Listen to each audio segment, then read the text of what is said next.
कृष्ण की वाणी। बच्चे, बहुत जल्द ना तुम्हें मेरे दरबार में आना होगा मेरे बच्चे। मैं तुम्हें बुला रहा हूँ। तुम्हें जल्द से जल्द, शीघ्र अतिशीघ्र मेरे वृंदावन आना होगा मेरे बच्चे। मैं तुम्हें बुला रहा हूँ, कुछ कारण है। अब मैं तुम्हें वहीं आकर बताऊंगा जब तुम मेरे पास आओगे ना, क्योंकि मैं इस बार तुम्हारे साथ कुछ अलग अनुभूति देना चाहता हूँ, कुछ अलग सी लीला करना चाहता हूँ। मैं चाहता हूँ कि तुम आओ, इस बार आओ, और तुम अकेले ना आओ, तुम किसी के साथ आओ। और जिसे मैं तुम्हारे साथ भेजूंगा ना, वो देखना, वो भी मेरी अनुभूति करेगा। तुम देखना मेरे बच्चे, मैं तुम्हें अकेले नहीं किसी के साथ बुलाने वाला हूँ। हो सकता है कि तुम्हें जोड़े में बुलाऊं, लेकिन बुलाऊंगा। और तुम्हें शीघ्र अतिशीघ्र मेरे पास आना होगा। तैयारी शुरू कर दो, तुम्हें आना है मेरे पास। और सुनो, तुम हमेशा चुप रहते हो। चुप रहने का मतलब ये नहीं होता कि तुम अपना फ़ायदा उठवाओगे लोगों से। लोग तुम्हारा फ़ायदा उठाते जाएंगे। तुम्हारे स्वभाव में ऐसा आ जाएगा मेरे बच्चे कि तुम हमेशा गलत को सहन करोगे। जिन लोगों से तुम्हें अच्छा नहीं लगता, जिनकी बातें तुम्हें अच्छी नहीं लगती, जहाँ तुम्हारे साथ बहस होती है, जो लोग तुम्हारे मन जैसे नहीं, तुम्हारे चीज़ें समझते नहीं, तुम्हें नहीं समझते, तो वैसे लोगों से दूर रहो। वैसे लोगों से क्यों बात करनी है तुम्हें? वैसे लोगों से क्यों मेल मिलाप रखना है? वैसे लोगों से क्यों मिलना है तुम्हें? ऐसे लोगों से दूर रहो। और सुनो, मैं यहाँ से तुम्हारे सारे काम कर रहा हूँ। तुमने जिन जिन चीज़ों के लिए मुझसे प्रार्थना लगाई थी ना कि कृष्ण ऐसा होना है, वैसा होना है, तो सारा सब कुछ मैंने यहाँ से कर दिया है। अब तुम जिस काम को करने जा रहे हो, करो, अच्छे से करो, मन लगाकर करो, क्योंकि उस काम में अब विघ्न नहीं आएंगे। मैं सब कुछ यहाँ से बैठे बैठे कर रहा हूँ। तुम बिल्कुल चिंता मत करना, बिल्कुल भी मत करना। और सुनो, मैं जानता हूँ कि तुम इतने मेरे प्यारे बच्चे हो ना, कि तुम्हारे साथ वाले इतने आगे बढ़ गए ना, और गलत चीज़ों की तरफ इतना आगे बढ़ गए ना, अपनी खुशियों के लिए, अपने आराम के लिए उन्होंने क्या क्या चीज़ें चुन ली, किन किन राहों पर वो चल पड़े, और क्या क्या करते हैं वो, और क्या क्या उन्होंने तुम्हें भड़काने के लिए, तुम्हें अपने साथ लेने के लिए क्या क्या नहीं किया है। लेकिन एक तुम हो कि गलत राह की तरफ कभी नहीं जाते। तुम आसान तरीका कभी नहीं चुनते, क्योंकि तुम्हें मुझ पर पूरा भरोसा है कि मैं जो करूँगा तुम्हारे लिए वो अच्छा करूँगा। तुम्हें अपने कर्मों से भी डर लगता है। तुम्हें डर लगता है कि तुम्हारे हाथ से कोई गलत कर्म ना हो जाए, कुछ ऐसा ना हो जाए जिसकी वजह से तुम्हें आगे भोगना पड़े। तुम इतने प्यारे हो ना कि तुम्हें बहुत सारी चीज़ें समझ में आती हैं। तुम गलत राह की तरफ कभी जाना नहीं चाहते। तुम गलत लोगों के साथ रहकर भी ना हमेशा अच्छा सोचने की कोशिश करते हो। तुम्हारा मन बहुत साफ है, तुम्हारा दिल बहुत साफ है। तुम सबकी मदद करना चाहते हो, सबकी सेवा करना चाहते हो। और जानते हो, मैं तुम्हें लेकर ना आगे सफ़र पर निकलना चाहता हूँ।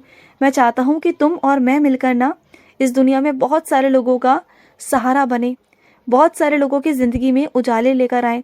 और इस सफ़र पर मैं तुम्हें बहुत जल्द लेकर चलूँगा। तुम्हें मेरा साथ देना होगा।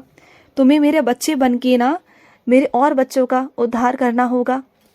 और सुनो, बहुत सारे सवाल हैं ना तुम्हारे मन में, बहुत सारे सवाल जो तुम मुझसे भी पूछते हो और बाकियों से भी पूछते हो। तो तुम्हें सब पता है, उन सवालों का जवाब तुम्हें सब पता है। बस तुम अपने कर्म करो और शुरू करो, जो तुम करना चाह रहे हो उसे शुरू कर दो। परेशान बिल्कुल भी मत हो, मैं तुम्हारे साथ खड़ा हूँ ना, बिल्कुल परेशान मत हो। और सुनो, कुछ मेरे बच्चे खून के रंग से बहुत डरते हैं। उन्हें देख लेते हैं, खून को देखते हैं तो परेशान हो जाते हैं। अरे खून से परेशान क्यों होते हो? तुम समझ नहीं रहे। जहाँ पर जो चीज़ होनी ज़रूरी है ना, वो हो रही है मेरे बच्चे। जो चीज़ मैंने बनाई है उससे तुम इतना डरते क्यों हो? ये खून का जो अभिन्न तुम्हारा हिस्सा है ना शरीर का, ये मैंने ही तो बनाया है ना। जिस रूप रेखा से तुम डर रहे हो, जिस रंग से तुम डर रहे हो ना, वो भी तुम्हारे कृष्ण का बनाया हुआ है ना, इस विधाता का बनाया हुआ है ना। तो इससे तुम डरते क्यों हो? इसका सामना किया करो ना, इतना मत घबराया करो। वो सिर्फ एक रंग है, वो सिर्फ तुम्हारे शरीर का एक अंग है। इतना मत परेशान हो, एक अभिन्न रंग है ना, तो क्यों परेशान होते हो? ऐसे परेशान मत हुआ करो। और सुनो, अगर जिस काम को तुम कर रहे हो और अगर वो काम सही तरीके से तुमसे नहीं हो पा रहा, तुम परेशान हो रहे हो, तो इसमें कोई शर्म की बात नहीं है मेरे बच्चे। जो इसमें अनुभवी है ना, उससे पूछ लो। अगर उससे पूछ के करोगे ना, तो हो सकता है कि तुम्हारा वो काम एक बार में ही और अच्छे से हो जाए। तुम बार बार उस काम को कर रहे हो और परेशान हो रहे हो, तो इसमें शर्म की क्या बात है? मुझे मालूम है कि तुम बहुत स्वाभिमानी हो। तुम किसी से भी ना मदद नहीं लेना चाहते, तुम चाहते नहीं कि किसी से भी मदद लो। तो इसमें शर्म की कोई बात नहीं मेरे बच्चे। मैं तुम्हारे स्वाभिमान का पूरा पूरा ध्यान रखता हूँ, ऐसी कोई बात नहीं। अगर किसी को कोई काम आता है और अगर तुम उससे पूछ लोगे तो कोई बुराई नहीं ना, अगर उसकी मदद ले लोगे तो कोई बुराई नहीं है इसमें। इसमें तुम्हारा स्वाभिमान नीचे नहीं हो जाएगा, बल्कि अगर उस इंसान को कभी तुम्हारी ज़रूरत पड़ेगी ना, जो काम तुम्हें अच्छे से आता होगा और उन्हें नहीं ना, तो उन कामों को फिर तुम उनकी मदद कर देना, तुम उनका सहारा बन जाना, तुम उनका साथ दे देना। तो ऐसे ही होता है मेरे बच्चे। तुम जानते हो दुनिया में सब एक दूसरे से जुड़े हुए हैं, बिना एक दूसरे की मदद किए ना इस दुनिया में कोई भी काम नहीं चल सकता। तो इस बात को अपने दिल और मन से निकाल दो, दूसरों की मदद लो और दूसरों की मदद करो, ऐसे बन जाओ तो ज़िंदगी में आगे बढ़ पाओगे। और ये क्या, तुम्हारा इतना गुस्सा है ना, इतना क्रोध है ना तुम्हारे अंदर, तुम क्रोध में पता है दूसरों को नुकसान नहीं करते, तुम अपना नुकसान करते हो। और ये सबसे बड़ी कमी है तुम्हारे अंदर, बहुत बड़ी गलती है तुम्हारी। दूसरे का क्या गया मेरे बच्चे, तुमने सारा नुकसान अपना ही कर लिया ना क्रोध में आकर, और फिर बाद में तुम्हें पछतावा होता है कि अरे तुमने ये क्या कर लिया। इतना सब कुछ तोड़ ताड़ देते हो, कभी गुस्से में आकर कभी इतना नुकसान कर लेते हो, कभी अपने शरीर को हानि पहुंचा देते हो। ये क्यों करते हो तुम?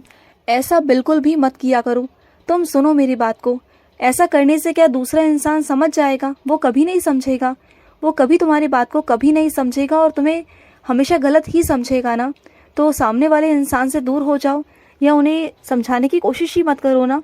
क्यों तुम दूसरों के चक्कर में अपना नुकसान करने की कोशिश करते हो? इस बार मेरी बात सुनो, अगली बार से तुम्हें कभी भी गुस्सा आएगा ना, कभी भी गुस्सा आएगा, उस वक्त तुरंत तुम मेरे पास आकर बैठोगे, मेरा ध्यान करोगे, मेरा नाम जाप करोगे, तुम्हारा गुस्सा मैं शांत करूंगा। इस बार तुम अब बिल्कुल भी ना गुस्सा नहीं करोगे, क्योंकि तुम हमेशा अपना नुकसान करते हो, दूसरे का नुकसान नहीं होता इसमें, तुम्हारे खुद का नुकसान है, जो मैं बिल्कुल भी नहीं चाहता।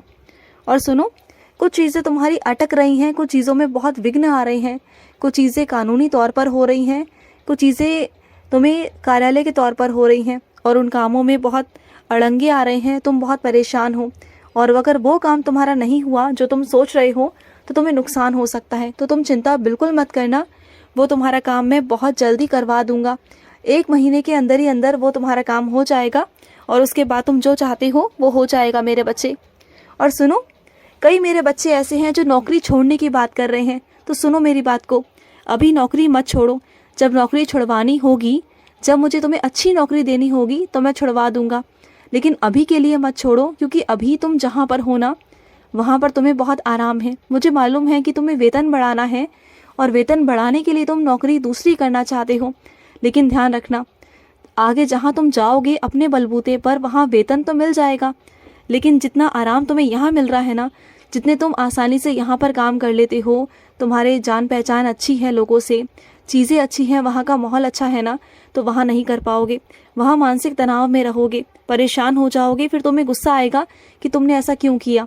तो अभी रुक जाओ, जब मुझे लगेगा कि तुम्हारे लिए कोई अच्छी जगह है जहाँ वेतन भी बहुत अच्छा है, तो वहाँ मैं तुम्हें खुद से भेज दूंगा। भरोसा तो रखो, विश्वास तो रखो, कुछ दिन दो मुझे कि मैं तुम्हारे लिए कुछ कर सकूँ, कुछ सोच सकूँ, तो मैं तुम्हें बता दूंगा मेरे बच्चे। और सुनो, अक्सर ना अधूरी बातों पर मत जाया करो। कुछ लोग तुम्हारे सामने ना अधूरी बातें करते हैं, तुम्हें इस तरह की बातें बताई जाती हैं कि तुम दूसरों के बारे में गलत सोचो, उनके बारे में बुरा कहो, तो तुम ना अधूरी बातों पर मत जाया करो। तुम अक्सर अधूरी बातों पर चले जाते हो। तुम्हें नहीं पता कि जिसके बारे में बुराई हो रही है तुम्हारे सामने, उस इंसान ने कितनी तकलीफें झेली हैं। तुम्हें नहीं पता, जब तुम्हें समझ में आएगा ना कि उस इंसान ने कितनी तकलीफें झेली हैं, तब जाकर उसने वो फैसला लिया, वो गलत नहीं है, तब जाके तुम्हें समझ में आएगा कि वो इंसान गलत नहीं था। तुम्हें अपने ऊपर फिर बाद में पछतावा होगा कि तुमने कैसे और किस इंसान के बारे में कुछ गलत सोच लिया। जब तक किसी की कहानी के बारे में पूरी तरह से जानू ना, उसकी सच्चाई को ना जानो ना, पूरी बात ना जानो, तो किसी फैसले पर पहुंचकर किसी के बारे में बुरा मत सोचना, कभी ऐसा मत करना। पूरा सच जानने की कोशिश करना, उसके बाद में ही किसी के बारे में अच्छा या बुरा सोचना। ठीक है? खुश रहो,